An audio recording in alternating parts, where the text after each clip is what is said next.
सौर और सईदा के इलाके को रवाना हुआ और देखो एक किनानी औरत उन सरहदों से निकली और पार आकर कहने लगी, ऐ खुदावंद इब्ने दाऊद, मुझ पर रहम कर, एक बदरू मेरी बेटी को बहुत सताती है।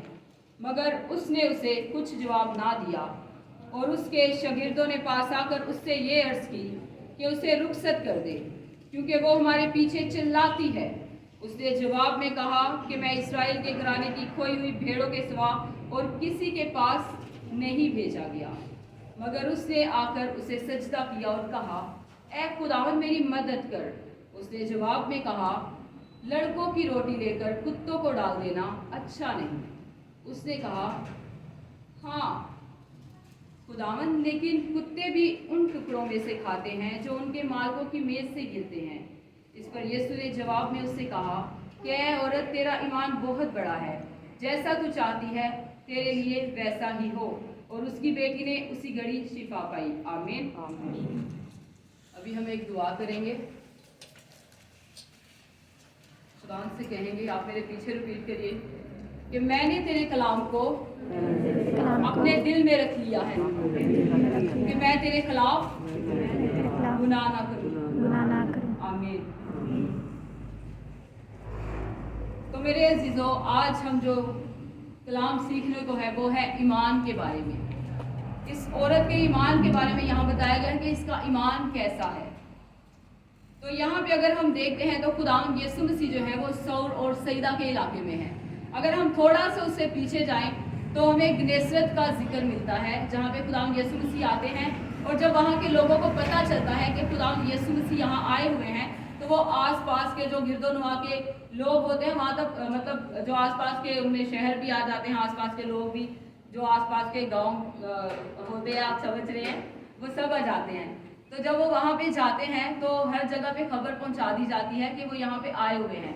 तो जगह जगह से लोग जो है वो बीमारों को वहाँ पे लेके आ जाते हैं ताकि वो खुदावंद यीशु मसीह की पोशाक छुए और शिफा जो है, शिफा को वो रिसीव करे, शिफा को पाए। तो वो खुदावंद यीशु मसीह की मिन्नत करने लगते हैं कि हमें अपनी पोशाक को सिरा ही छूने दे ताकि हम शिफा पाएं। और जितने जो है वो खुदावंद यीशु मसीह की पोशाक को छूते हैं उतने लोग जो हैं वो शिफा पाते हैं। तो उसके बाद खुदावंद यीशु मसीह वहाँ से निकलते हैं। रास्ते में वो फरीसियों से भी मुलाकात होती है, लेकिन इस टॉपिक को हम बीच में नहीं लाएंगे, हम डायरेक्ट जाएंगे सौर और सईदा के इलाके में। तो जब हम सौर और सईदा में आते हैं, जब खुदावंद यीशु मसीह जिस इलाके में मौजूद है उस इलाके के बारे में हम देखेंगे कि वो शहर जो है वो शहर कैसा है। तो आइए मेरे साथ खुदावंद के पाक कलाम में से मुकद्दस मत्ती की अंजील उसका 11वां बाब और उसकी 21वीं आयत में यूं लिखा है, ऐ कराजीन तुझ पर अफसोस, ऐ बैतसैदा तुझ पर अफसोस, क्योंकि जो मौजज़े तुम में जाहिर हुए अगर सौर और सईदा में होते तो वो टाट ओढ़ कर और खाक में बैठ कर कब के तौबा कर लेते। मगर मैं तुमसे कहता हूँ कि अदालत के दिन सौर और सईदा का हाल तुम्हारे हाल से ज़्यादा बर्दाश्त के लायक होगा। तो यहाँ पे जब हम देखते हैं तो ये बेईमान शहरों के बारे में बताया गया है। सौर और सईदा जो है वो भी बेईमान शहरों में ही आता है, जिस जगह पे खुदावंद यीशु मसीह इस वक्त मौजूद है। और वहाँ पे वो औरत जो है वो सरहदों से निकलती हुई, पुकारती हुई, चीखो पुकार करती हुई आती है, क्योंकि वो भी उन्हीं बे इलाकों में, बेईमान जो इलाके हैं, बेईमान जो शहर हैं उन्हीं में से हैं। और वो एक किनानी औरत है। और किनानी लोग जो हैं वो क्योंकि देवियों देवताओं की पूजा करते हैं, बुत परस्ती को करते हैं, इसलिए यहूदी लोग जो है वो इनसे किनारा करते थे, इनसे बातचीत करना पसंद नहीं करते थे और ना ही इनमें कोई ब्याह शादी करते थे। तो वो किनानी औरत जो है वो खुदावंद यीशु मसीह से कहती है कि ऐ खुदावंद इब्ने दाऊद। तो यहाँ पे वो औरत जो है यहाँ पे अपनी पहचान को छुपाने की कोशिश करती है, क्योंकि वो किनानी होती है, वो अपने आप को इस्राएली दिखाने की कोशिश कर रही होती है, क्योंकि इस्राएल के जो लोग होते हैं वो इस लक़ब से खुदावंद यीशु मसीह को पुकारते हैं कि ऐ खुदावंद इब्ने दाऊद का लक़ब जो है वो इस्राएल के लोग हैं वो इस लक़ब से खुदावंद यीशु मसीह को पुकारते थे। तो वो औरत जो है वो भी इसी तरह पुकारते हुए खुदावंद यीशु मसीह को आती है। और वो क्या चाह रही है? वो शिफा चाह रही है। किसके लिए? अपनी बेटी के लिए, क्योंकि उसकी बेटी जो है वो बदरूप गिरता है। तो वो चीखती है, चिल्लाती है। तो जिन देवी देवताओं को वो पूजती थी, जाहिर है उसकी बेटी बीमार थी, तो वो कोशिश करती होगी, देवी देवताओं के पास लेके गई होगी, पहले पीरों फकीरों के पास लेके गई होगी, सारे हरबे अपनाए होंगे कि किसी तरह से उसकी बेटी की बदरू जो है वो निकल जाए। लेकिन जब उसको नाकामी होती है, हर जगह से नाकामी होती है, तो पीछे हम निसरत का देखते हैं कि वहाँ गर्दोनवाओं के इलाकों में खबर पहुँचा दी जाती है खुदाम यीशु के आने की।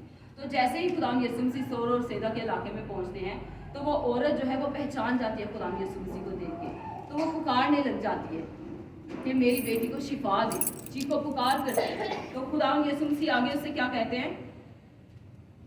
उसने जवाब में कहा कि मैं इस्राएल के घराने की खोई हुई भेड़ों के सिवा और किसी के पास नहीं भेजा गया।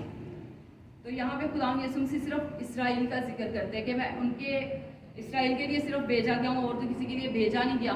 तो आगे जाके फिर खुदाम यीशु मसीह क्या करते हैं? उसकी बेटी को ठीक भी कर देते हैं। तो ऐसा क्यों होता है?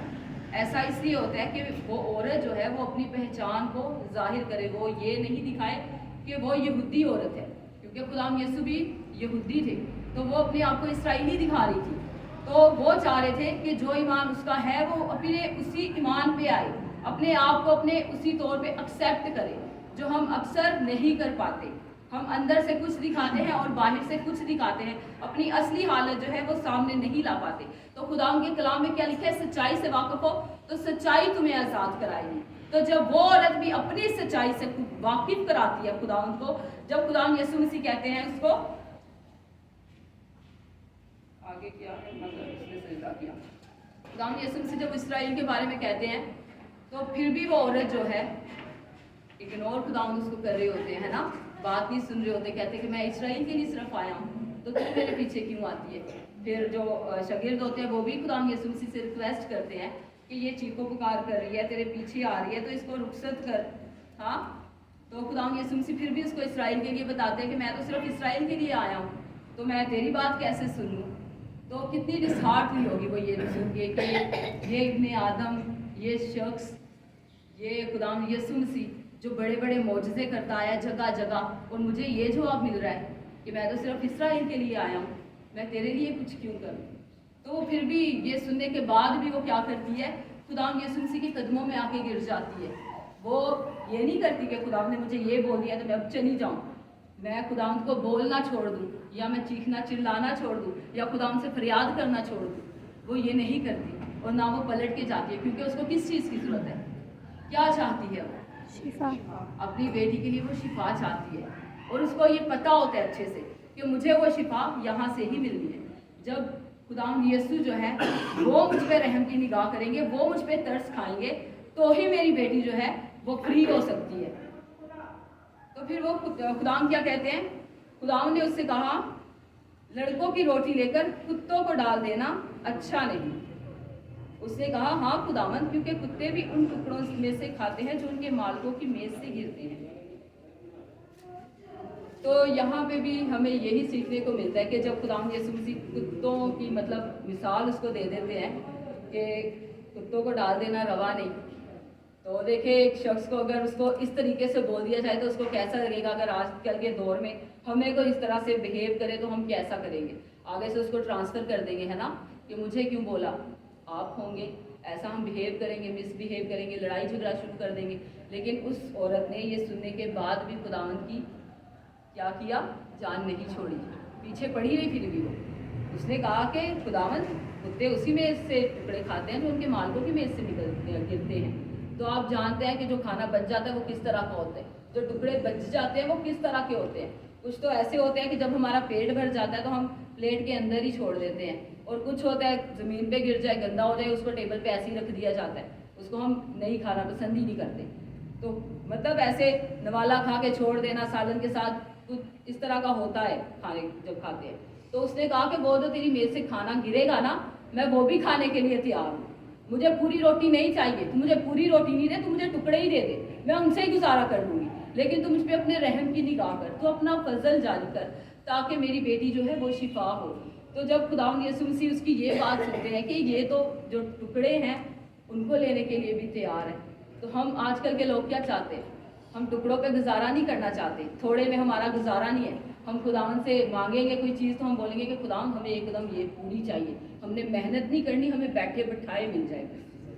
तो आगे खुदाम यीशु मसीह कहते हैं, इस पर खुदाम यीशु मसीह ने जवाब में उससे कहा, ए औरत, तेरा ईमान बहुत बड़ा है, जैसा तू चाहती है तेरे लिए वैसा ही हो। तो उसकी बेटी ने फौरन शिफा पाई, उसी घड़ी वो ठीक हो गई। तो खुदाम यीशु मसीह उसको उसकी पहचान से पहले वाकिफ़ करवाते हैं कि उसकी पहचान क्या है। वो एक किनानी औरत है। अगर हम आगे देखते हैं, मरकज़ की किताब में भी जिक्र इसका मिलता है 7वें बाब में, तो वहाँ यूनानी भी लिखा हुआ है ना। तो इस पर कन्फ्यूजन आ जाती है, एक जगह किनानी है, दूसरी जगह यूनानी है। तो यूनानी और किनानी इसलिए है क्योंकि वो औरत जो थी वो किनानी थी, लेकिन ज़ुबान जो थी उसकी वो यूनानी थी। वो यूनानी बोलती थी लेकिन औरत वो किनानी थी, तो इसलिए एक जगह यूनानी है और एक जगह किनानी है। तो जब वो अपने उसी ईमान में आती है, अपनी असली हालत में आती है, तो खुदावंद जो है वो भी अपने रहम की निगाह उस पर करते हैं, क्योंकि खुदावंद किसी एक फर्द के लिए नहीं आए, किसी एक कौम के लिए नहीं आए। खुदावंद ने कहा है कि जो कोई मुझ पे ईमान लाएगा हलाक ना होगा बल्कि हमेशा की जिंदगी पाएगा। तो उस औरत ने अपने बार बार इसरार करने की वजह से, बार बार खुदावंद की हजूरी में झुकने की वजह से, हिम्मत ना हारने की वजह से उसने अपनी बेटी के लिए उस शिफा को पा लिया जिस शिफा को वो पाने आई थी। यूनानी औरत होने के बावजूद, बुत परस्त होने के बावजूद, लेकिन जब वो खुदावंद में आ गई तो उसकी असली जब हालत आ गई तो उसने क्या किया होगा? बुत परस्ती छोड़ दी होगी, क्योंकि उन बद्दों से उसे कुछ नहीं मिला, उन पीरों फकीरों से उसे कुछ नहीं मिला, जादूगरी के अड्डों पे जाके उसने कुछ नहीं पाया, बल्कि क्या किया? चढ़ावे चढ़ा चढ़ा के खुद कंगाल होती गई होगी, है ना। ऐसे ही होता है, रियल लाइफ में भी देखें तो जो दूसरी तरफ जाते हैं तो वो क्या करते हैं? डिमांड कर देते हैं, जादूगर इतने पैसे लाओ, ये काम हो जाएगा, ये करो, ये काम हो जाएगा, लेकिन होता कुछ भी नहीं है, ज़ीरो मिलता है उनको, ज़ीरो। लेकिन जिन चीज़ों को बनाने वाला खुदा है, हर चीज़ को बनाने वाला खुदा है, अक्सर लोग क्या करते हैं? उसी खुदा को छोड़ के तो गैर मबूदों की तरफ भागना शुरू कर देते हैं। तो एक हम लोग क्या करते हैं? मेहनत करना पसंद नहीं करते, जबकि कलाम में लिखा है कि मसीह में की गई मेहनत ज़ाया नहीं जाती। वो ये औरत का अगर हम देखें ना, तो ये किसके सामने मेहनत कर रही थी? मसीह के आगे। और हम क्या करते हैं? हम बिना देखे खुदा पे ईमान लाए हैं। उस औरत को देखो, मसीह उसके सामने खड़े हैं। कितनी लकी औरत है वो कि उसने खुदा यीशु मसीह का दीदार भी कर लिया, अपनी शिफा को भी ले लिया और उसकी ज़िंदगी भी बदल गई उसके वसीला से। जिस ज़िंदगी को कोई गैर मबूद नहीं बदल सकते थे, उस ज़िंदगी को खुदा यीशु मसीह ने बदल दिया। इसीलिए खुदा के कलाम में लिखा है कि जो कोई मेरे पास आएगा हलाक ना होगा बल्कि हमेशा की ज़िंदगी पाएगा। और उस औरत ने अपने ईमान की वजह से उस हमेशा की ज़िंदगी को ना सिर्फ अपनी बेटी के लिए पाया बल्कि उसने अपने लिए भी पाया। तो आपको ऐसा नहीं लगता कि जब उसकी ज़िंदगी में काम हुआ होगा तो उसने 10 और लोगों को जाके बताया होगा, है ना, कि इस शख्स की वजह से मेरी ज़िंदगी में ये काम हुआ है, तुम भी इसके पास जाओ। हालांकि खुदाम यीशु मसीह की ये आदत थी कि जब भी किसी बीमार को वो शिफा देते थे, कोई हीलिंग करते थे, कोई मौजज़ा कर देते, तो वो उन्हें क्या करते थे? मना कर देते कि मत बताना चाहते। लेकिन जिनकी ज़िंदगी में काम होता था वो चुप नहीं रह पाते थे, वो अपने आप जाके और लोगों को बताते थे इब्ने आदम के बारे में। तो देख कितनी अच्छी बात है। आजकल के जैसे इस औरत ने अपनी बेटी के लिए शिफा को रिसीव किया, इसी तरह हम माँ बाप होते हुए हम भी अपनी औलाद के लिए चाहते हैं कि हमारी औलाद जो है वो अच्छी पोस्ट पे हो, अच्छा कमाए, अच्छी अर्निंग करे, अच्छे वो बिजनेस करे, ये सब चीज़ें करे।